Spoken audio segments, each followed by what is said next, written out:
What up, what up, what up, everybody? Happy Tuesday. This is the End Off the Bench podcast, College Baseball Tonight show. We are brought to you by Old Dominick Distillery, Chinook Seedery, and Jesus One Apparel.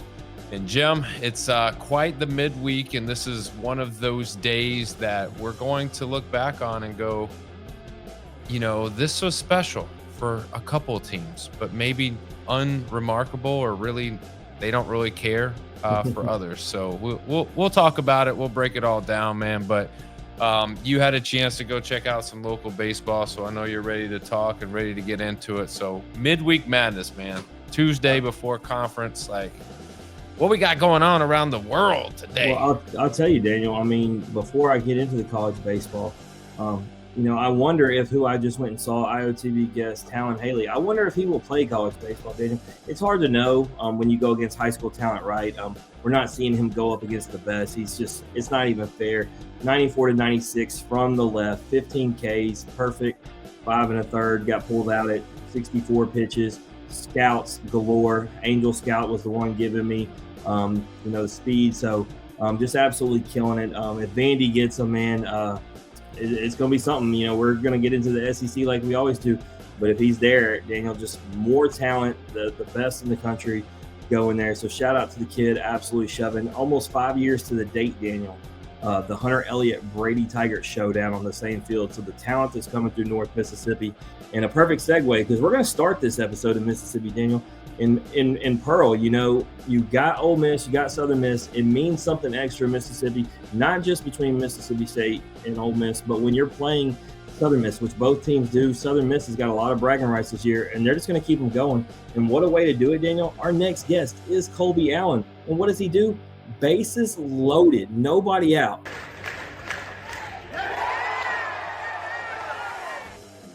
Strikes out the side, completely gets out of the jam. We got a lot to talk about tomorrow in his episode. Yeah, it's always nice when we set it up that way. It's almost like we predicted something big was going to happen. 3 weeks in a row, man. The guys are coming on. My man, just keep doing what you do. Hey, it's the effect.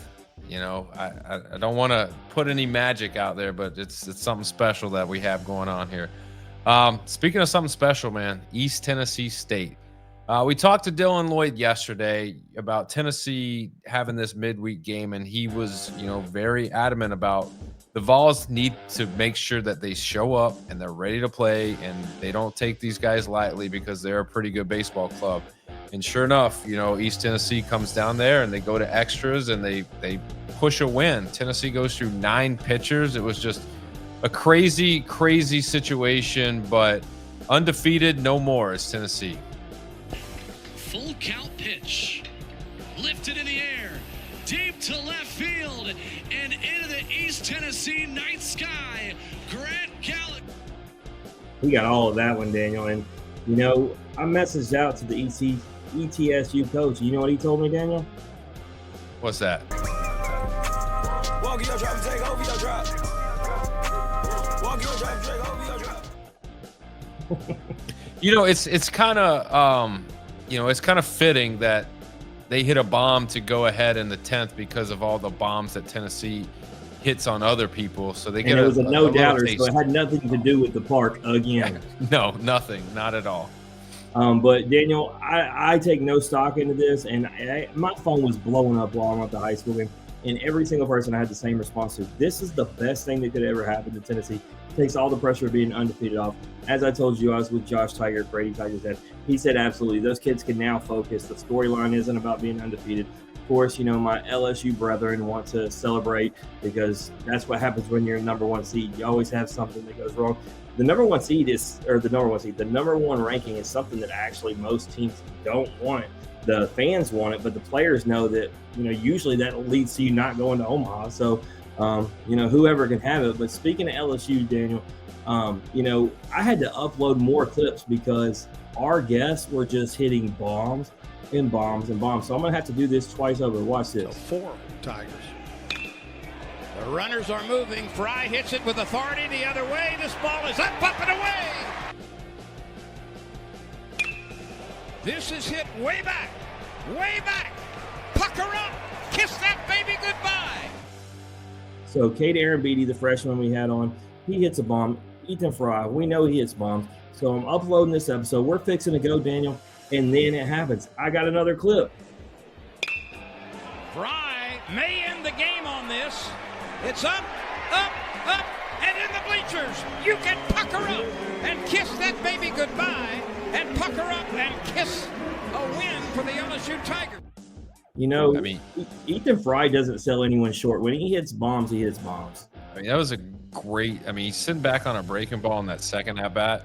The pitcher, I mean, he throws it in a good down location. Unfortunately, it's too much of the plate, and Ethan gets the barrel on top of it, and he's waiting on it. So, I mean, he crushes that ball. But a good night for Ethan. He's been doing a lot with playing the DH, Daniel. I think you're going to see him steadily as this season comes on, and if he continues to do what he's doing, that maybe become his spot.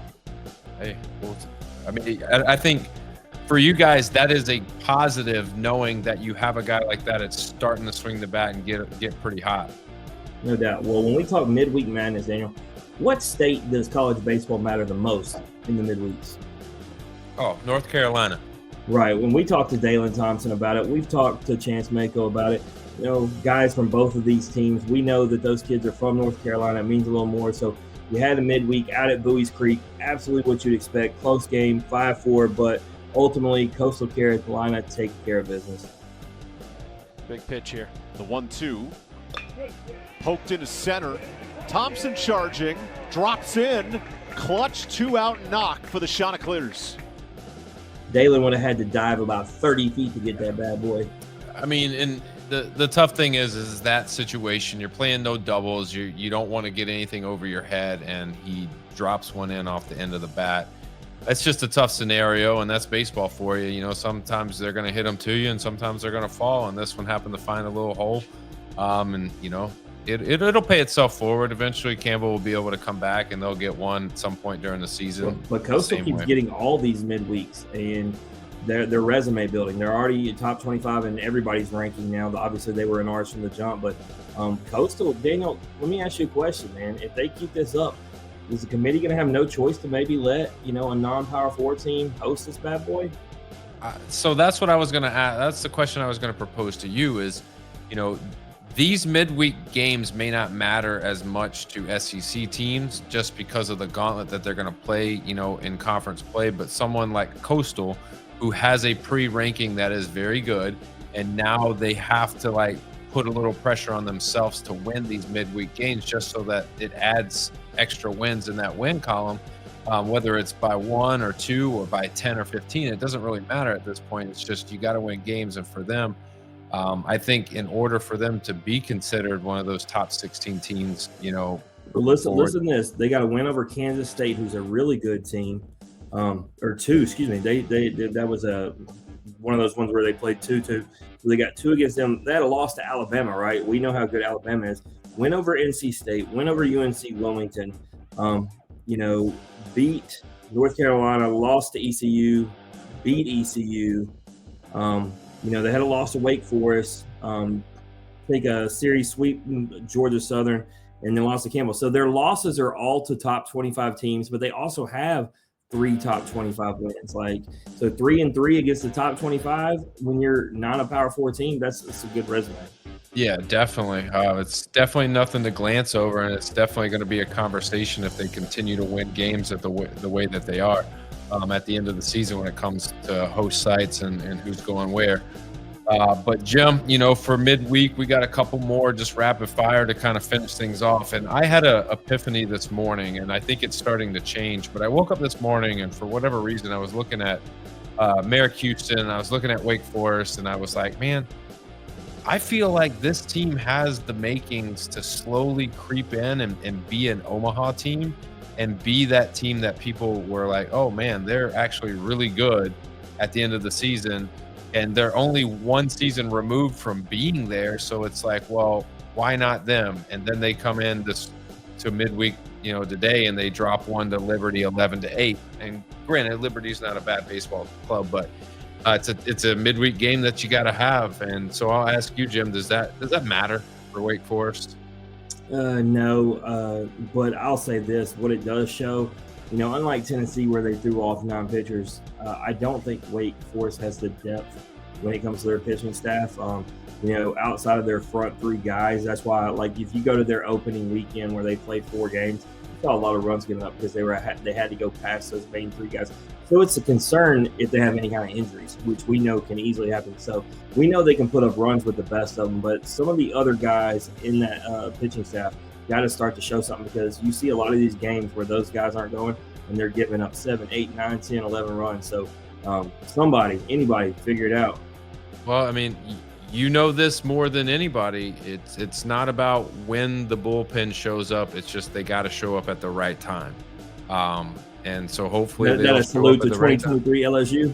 Yep, that's it, baby. That's it. Because we knew going into Omaha, we knew like that was the one point where they're going to have to really show something that they hadn't shown most of the season, and they did. They were all lights out and dominant. And so Wake Forest might have to take a play out of their playbook in order to make this Omaha run happen. But Arkansas beats Oral Roberts 4-1. TCU holds off DBU on the road 8-5.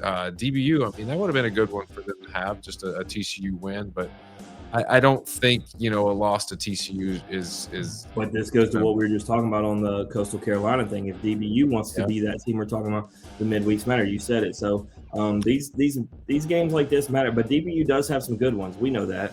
Let me ask you, what name holds more weight, Coastal or DBU?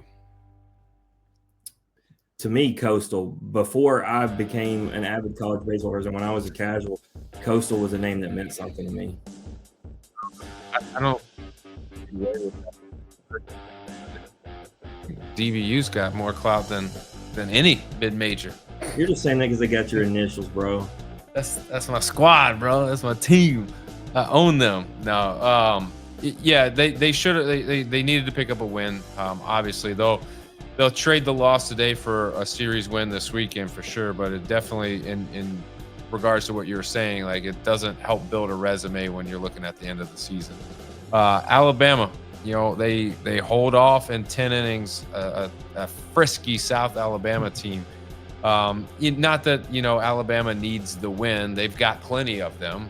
They've got 1 loss on the season, but it's nice knowing that they're going into the weekend on a high note, and it kind of sets them up and like makes this series with Tennessee a little bit more like closer than what maybe people thought it could be. And then, on the flip side, there's the Tennessee loss that maybe kind of, I don't know. Well, that's the reason why I got a couple messages that said I got Tennessee by 50 on Friday or Thursday. So we'll see. But it's funny. I got 2 more texts in the last 5 minutes that Tennessee lost. People are enjoying this so much.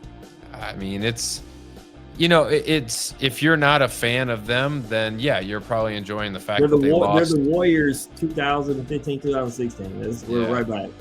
And I think that the reality is they lost to East Tennessee, which is like in their backyard, so like, you know what I learned today before this game even took place? The guy who runs the IG account for the Ball Report is the same guy who runs it for East Tennessee. So he was in a win-win situation for his media. That dude's hedging his bets. Go ahead, dude. You're the winner of the day, man. You're the winner of the day. And the last game that we got to talk about, Texas A&M needed a win desperately, needed to break the skid, and they end up winning big 17-7 against Texas A&M Corpus Christi. And Jim, I don't know if this is something that's going to, be the catalyst or a spark to them, turning a leaf. I don't personally think so. I think there's a little bit more going on than just a 17-7 beat down of a team that you should beat down to change things. But, who knows? It might be. Take anything at this point, dude. Yeah, for sure. Well, anything else? What we got? I wanted breaking news? No, but I wanted to see specifically. I knew Bear Harrison, or a recent guest, the young catcher, had a home run. I wanted to see if the other guys. Oh, Harrison had 2. Shout out, kid. Let's see. No, I want to see, Laviolette did have a great night. He was 4 for 6. He needed that as much as anybody. It's crazy to even think that with who that guy is. Anything to be a confidence builder, but yeah, shout out Bear, man. Got a great name, right? That's his name. Hit a multiple bomb game when you get your opportunity. Think about that with him and Aaron Beatty, man. These young catchers, they got their opportunity in midweek and they thrived. That's how you get more playing time. You work your way in when you get your shot. So shout out to both those kids. Absolutely. Well, it's time to wrap this thing up, man. Tomorrow night, we got Colby Allen, Southern Miss baseball. He's coming off a big night. We're going to get him. We're going to get his story. We're going to talk all things Southern Miss. But until then, y'all be good. Y'all be safe. This is the In Off the Bench podcast, College Baseball Tonight show. As always, remember, strong body, sharp minds, grit and grind all the time. We're out.